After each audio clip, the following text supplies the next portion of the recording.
তো আজকে আমি গেছিলাম মাসির বাড়িতে, দুপুরে খাওয়া দাওয়া করেছি, খুব মজা করেছি। সেই জন্য কোনো ভিডিও আমি দিতে পারিনি। আমি ভাবলাম যে সবসময় তো ভিডিও দিই, একটু বড় এই আত্মীয় স্বজনের সাথে একটু গল্প করে নিই, কারণ সেই সময় সবসময় পাওয়া যায় না। দুপুরে খাওয়া দাওয়া করার পরে ফেরার সময় মাসি দেখো আবার টিফিন বক্স ধরিয়ে দিয়েছে। আসলে মাসি যখন কোথাও যায়, মাসির সঙ্গে কাছে যায়, মাসির তো মেয়ে নেই, তা মাসি সবসময়ের জন্য আমাকে মেয়ের মতো ভালোবাসে। আর মানে গেলেই সবসময় কিছু না কিছু পাঠিয়ে দেয়। তো আজকে কি পাঠিয়েছে তোমাদেরকে দেখা। এই দেখো, টিফিন বক্সের মধ্যে লবণ দিয়ে পাঠিয়ে দিয়েছে। আমি কোনো মতেই আনবো না, মাসি শুনবে না, না নিয়ে যা, আগে নিয়ে যা। আসলে মাসি আর মা তো মায়ের সমান হয়, একই রকম। সত্যি কথা বলতে আমার সব মাসিরাই খুব ভালোবাসে।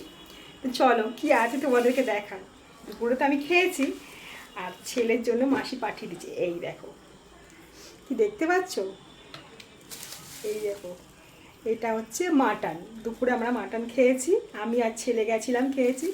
আর তোমাদের দাদা ভাইয়ের জন্য টিফিন বক্স করে আবার মাটন পাঠিয়ে দিয়েছি। বললো কি তোরা খাবি আর জামাই খাবে না। মানে জামাইকে এতটাই ভালোবাসে, আর আমার ভাই সত্যিও খুব ভালোবাসে। বলে দিদি আগে নিয়ে যে জামাইবাবুর জন্য দেখো কতটা মাটন পাঠিয়ে দিয়েছি।